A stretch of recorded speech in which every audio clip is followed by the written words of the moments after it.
সংবিধান সংশোধন করা হবে নাকি সংবিধান পুনর্লিখন করা হবে, এই আলাপটা এখন সমাজে আছে। আমরা অন্তত সংবিধান নিয়ে যারা কথা বলছি, মোটা দাগে আমরা অ্যাটলিস্ট মনে করছি সংবিধান পরিবর্তন দরকার। যে সংবিধানটা এই মুহূর্তে আছে সেটা আসলে সংবিধান না। বিশেষ করে পঞ্চদশ সংশোধনীর পর শেখ হাসিনা এটাকে একটা ফালতু কাগজে পরিণত করেছে। সে আলোচনা আমরা করবো। ইনফ্যাক্ট কমিশন তৈরি হয়েছে, আমাদের অনেকেরই চিন্তা আছে সংবিধান নিয়ে, আমারও চিন্তা আছে, সেই আলাপটা করব। সংশোধন পুনর্লেখন পুরোটাই পাল্টে ফেলতে হবে, অনেকটুকু পাল্টাতে হবে নাকি কতটুকু পাল্টাতে হবে, সেগুলো নিয়ে আলাপ করব। তার আগে আরেকটা আলোচনা আজকে একটু করে রাখতে চাই, এটাও ইম্পর্টেন্ট, কারণ এই আলোচনাটা একটু ট্র্যাকশন পেয়েছে। কেউ কেউ বলছেন এই সংবিধান পাল্টানো দরকার, কারণ এটা যদি না পাল্টাই তাহলে যদি কোনোদিন শেখ হাসিনা বা আমাদের এই গণঅভ্যুত্থানের স্পিরিটের বাইরে কেউ বা শেখ হাসিনার হয়ে কেউ ক্ষমতায় আসে, তাহলে আমাদের সবার কল্লা কাটা যাবে, আমরা সবাই ফাঁসিতে ঝুলবো। যারা শেখ হাসিনার এই শাসনের বিরুদ্ধে দাঁড়িয়েছিলাম, যারা শেখ হাসিনার বিরুদ্ধে অভ্যুত্থানে ছিলাম, তাদের সবার একটু দেখা দরকার এটা সত্য কিনা, এটা সঠিক কিনা। আমি একটা কথা শুরুতে বলে রাখতে চাই, সংবিধান পুনর্লেখন একদম নতুন একটা সংবিধানের চিন্তা হতেই পারে, তার জন্য এইরকম আলোচনার দরকার আছে কিনা, এটা আদতে কতটুকু সাবস্ট্যান্স আছে, একদম ভিত্তি তৈরি করা, যেটা চেঞ্জ না করলে কিন্তু আমরা সবাই ঝুলে পড়বো, ঠিক আছে কিনা সেটা। এটা ছাড়াও আরেকটা আলাপ এসছে, সেটা হলো এই সংবিধান থাকলে শেখ হাসিনা পদত্যাগ করেনি, তার পদত্যাগপত্র কেউ দেখেছে কিনা, এই আলাপগুলো এসছে। এবং সেটা সুযোগ নিয়ে শেখ হাসিনা ম্যানিপুলেট করার চেষ্টা করছেন, আওয়ামী লীগের লোকজনও একইভাবে কথা বলার চেষ্টা করছে। সো পদত্যাগ নিয়ে এর মধ্যে আমি কথা বলেছি, তাই কনস্টিটিউশন ধরেই কথা বলেছি, এরপর এটা আর বলতে চাইছি না। কিন্তু এখনকার যে আলাপটা সেটা নিয়ে একটু কথা বলি। শেখ হাসিনা যদি কাল ফিরে আসেন, ধরে নিলাম এক্সিস্টিং সংবিধানে সত্যি আমরা যারা গণঅভ্যুত্থানের পক্ষে ছিলাম, মাঠে ছিলাম, ন্যারেটিভ নিয়েছিলাম, কথা বলেছি, সবার ফাঁসি হয়ে যেতে পারে, কথাটা ভুল না। আমি একটু পড়ি সংবিধানের 7 ক, পুরোটা একটু পড়ি, আমাদের একটু জেনে রাখা দরকার। 7 ক এর 1 কোনো ব্যক্তি শক্তি প্রদর্শন বা শক্তি প্রয়োগের মাধ্যমে বা অন্য কোনো অসাংবিধানিক পন্থায় এই সংবিধান বা ইহার কোনো অনুচ্ছেদ রদ, রহিত বা বাতিল বা স্থগিত করিলে, কিংবা উহা করিবার জন্য উদ্যোগ গ্রহণ বা ষড়যন্ত্র করিলে, কিংবা এই সংবিধান বা ইহার কোন বিধানের প্রতি নাগরিকের আস্থা, বিশ্বাস বা প্রত্যয় পরাহত করিলে, কিংবা উহা করিবার জন্য উদ্যোগ গ্রহণ বা ষড়যন্ত্র করিলে, তাহার এই কার্য রাষ্ট্রদ্রোহিতা হইবে এবং ওই ব্যক্তি রাষ্ট্রদ্রোহিতার অপরাধে দোষী হইবে। কোন ব্যক্তি এক দফায় বর্ণিত কোন কার্য করিতে সহযোগিতা বা উস্কানি প্রদান করিলে, কিংবা কার্য অনুমোদন, মার্জনা, সমর্থন বা অনুসমর্থন করিলে, তাহা এইরূপ কার্য অপরাধ হইবে। এই অনুচ্ছেদে বর্ণিত অপরাধে দোষী ব্যক্তি প্রচলিত আইনে অন্যান্য অপরাধের জন্য নির্ধারিত দণ্ডের মধ্যে সর্বোচ্চ দণ্ডে দণ্ডিত হইবে। সহজ করে আমরা যদি বলি, এটা এরকম দাঁড়ালো যে সংবিধান, এই যে সংবিধান আছে সেটা বল প্রয়োগে এটা পরিবর্তন বা এটা পরিবর্তন করার জন্য কোনো উস্কানি দেওয়া যাবে না, এটাকে ভাঙা যাবে না, এই সংবিধানের বাইরে যাওয়া যাবে না। ইনফ্যাক্ট কাগজে কলমে একটা সংবিধানের বাইরে যাওয়া তো হয়েছে, বর্তমান যে সরকার তৈরি হয়েছে ডক্টর ইউনূসের নেতৃত্বে শেখ হাসিনা পালিয়ে যাওয়ার পর। এবং আমি এটাও দেখিয়েছি যে শেখ হাসিনা প্রাইম মিনিস্টার অবস্থায় তার উত্তরসূরির কাছে ক্ষমতা দিয়ে যাওয়ার আগ পর্যন্ত তিনি যদি সহিভাবে পদত্যাগ করেন, সেটাও তার প্রধানমন্ত্রীত্ব থাকা নিয়ে কোন রকম কোনো ব্যারিয়ার তৈরি করে না। সো ডক্টর ইউনূস তো এই সংবিধান অনুযায়ী বৈধভাবে ক্ষমতায় আসেন নাই, এবং তিনি বৈধ উত্তরসূরিও নন। আরেকজন বৈধ উত্তরসূরি হচ্ছে আরেকজন প্রধানমন্ত্রী, সেটা সংসদ ভেঙে তার খান থেকে হোক, বন্য খান থেকে হোক, হোয়াট এভার ইট ইজ। আমরা যেটা করলাম, কনস্টিটিউশনের 106 যে আর্টিকেল আছে সেটা অনুযায়ী এই রেফারেন্সটা নেওয়া হয়েছে। ইনফ্যাক্ট আমরা আরো বেশ কিছু সংবিধান বিরোধী কাজ করব, কিছু কোনো উপায় নেই। প্রধানমন্ত্রী পদত্যাগ করলে 3 মাসের মধ্যে সংবিধান অনুযায়ী নির্বাচন হতে হয়। 3 মাসের মধ্যে নির্বাচন হচ্ছে না, এখানে সংবিধানের বাইরে যাব, সেটাও আমরা আর্টিকেল 106 দিয়ে আপিল বিভাগের রেফারেন্স নিতে পারি, বা ভবিষ্যতে পরবর্তী সংসদকে আমরা যদি এই সংবিধান পুরো পাল্টে না ফেলি, পরবর্তী সংসদকে বেশ কিছু জিনিস রাটিফাই করতে হবে। এটা তো মাস্ট, এটা করা ছাড়া তো কোনো উপায় নাই, আমাদের ইতিহাসে এটা আছে। একাদশ সংশোধনী সবচেয়ে বড় উদাহরণ, এরশাদের পর বিচারপতি শাহাবুদ্দিন যেভাবে আসলেন, যেভাবে ফিরে গেলেন, সবকিছু আমরা পরে রাটিফাই করেছি। সুতরাং সংবিধান লঙ্ঘন হচ্ছে এবং আরো অনেক কিছু হবে। এবং 7 ক অনুযায়ী সংবিধান এই লঙ্ঘনের জন্য মৃত্যুদণ্ড পর্যন্ত হতে পারে। সুতরাং যারা করেছেন, শুধু না, আমি যারা এর সাথে কোনো না কোনো ভাবে যে এখানে আছে, এই সংবিধান বা ইহার কোনো বিধানের প্রতি নাগরিকের আস্থা, বিশ্বাস বা প্রত্যয় পরাহত করিলে, কিংবা উহা করিবার উদ্যোগ গ্রহণ করিলে, সবকিছু এর মধ্যে আছে। আমরা প্রত্যেকের মধ্যে ইনভলভ, আমি ইনভলভ।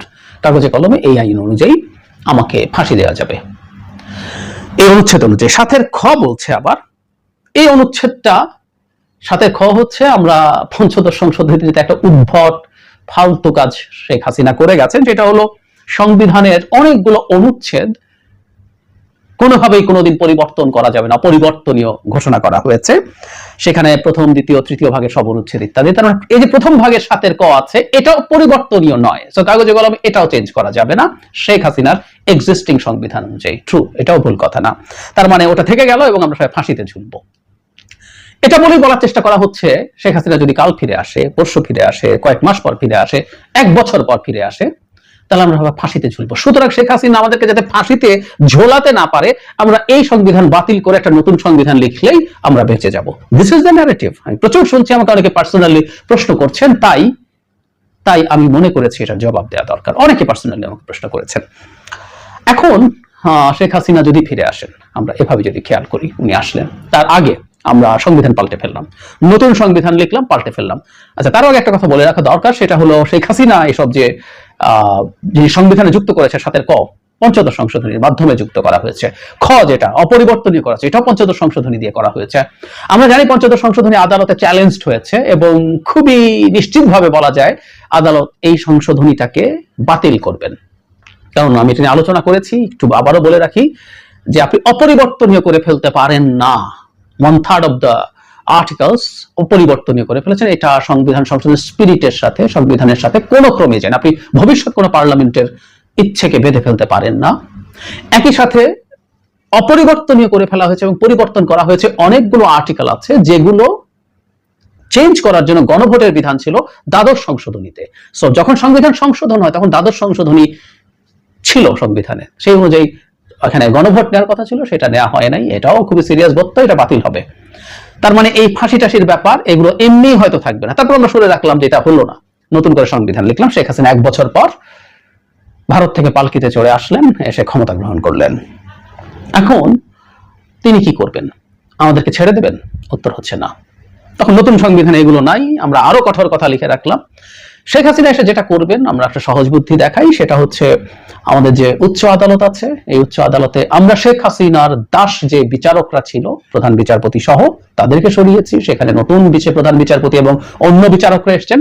শেখ হাসিনা আবার পাল্টা জনগণের নিয়োগকৃত এসব মানুষকে সরিয়ে তার কতগুলো পদলেহী বিচারক এবং প্রধান বিচারপতি বসাবেন।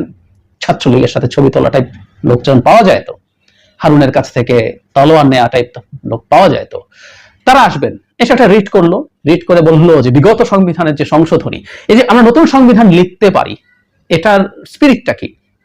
আমাদের অভ্যুত্থানকে বিপ্লব হিসাবে ন্যারেট করা হচ্ছে। বিপ্লব হোক বা গণ অভ্যুত্থান হোক, এটা জনগণের উইলের বহিঃপ্রকাশ হিসাবে।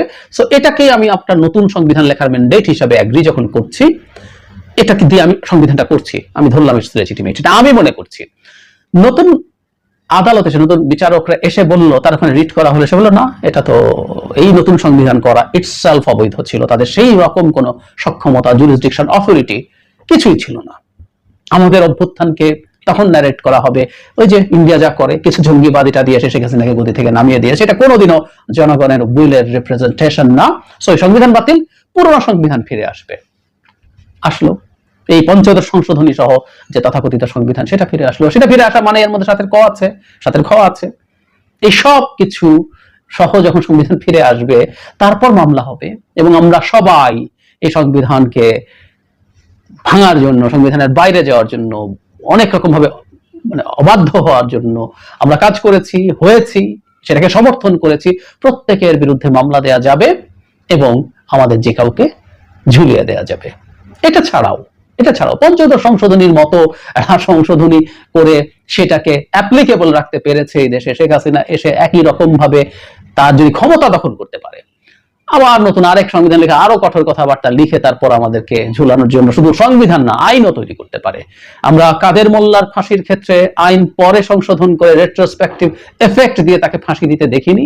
শেখ হাসিনা নতুন শুধু সংবিধান সংশোধনও লাগে না, নতুন আইন তৈরি করতে পারেন, করে আপনি যে কাউকে ফাঁসি দিয়ে দিতে পারেন। এই সময় যেসব অপরাধ ঘটলো, পুরনো আইন তো আছে, নতুন আইন তৈরি করে পারেন। মোদ্দা কথাটা হলো শেখ হাসিনা ফিরে আসলে আমাদের কারো বাঁচাবাঁচি নাই, আমরা ঝুলে পড়বো, অনেকে জেল খাটবো, অনেকে নানাভাবে টর্চার্ড হব। এটার জন্য সংবিধান আছে, আগেরটা আছে না পরেরটা আছে, নতুনটা আছে না পুরনোটা আছে, আমরা সংশোধন করলাম না নতুন করে লিখলাম, এগুলো একেবারেই ম্যাটার করে না। শেখ হাসিনার কাছ থেকে বাঁচতে হলে সে যাতে আর কোনোদিন সে বা তার সমর্থিত কেউ, ভারতের সমর্থিত কেউ যারা আমাদের উপর তীব্র ক্ষুব্ধ হয়ে আছে, তারা যাতে ক্ষমতায় আসতে না পারে সেটা এনশিওর করতে পারে হবে। সেটা এনশিওর করতে পারা না গেলে কোনোভাবেই কোনো কিছু হবে না। ফাইনালি যে সংবিধানটা আছে অন্তত এই মুহূর্তে সংবিধান পরিবর্তিত হতে হবে, কোনো সন্দেহ নাই। সেটা অ্যামেন্ডমেন্টের মাধ্যমে যথেষ্ট এফেক্টিভ কনস্টিটিউশন তৈরি করা যাবে না, আমি একেবারেই মনে করি না। আবার নতুন করে সংবিধান লেখা হলেও তাতেও যে মহাভারত অশুদ্ধ হবে তাও না, সেটা ডিফারেন্ট ডিবেটের জায়গা। এই আলাপগুলোই আশা করি আগামী 3 মাসে হবে। কিন্তু আই রিপিট, শেখ হাসিনা ফিরে আসলে মৃত্যুদণ্ড বা ফাঁসি থেকে বাঁচার জন্য সংবিধান পাল্টাতে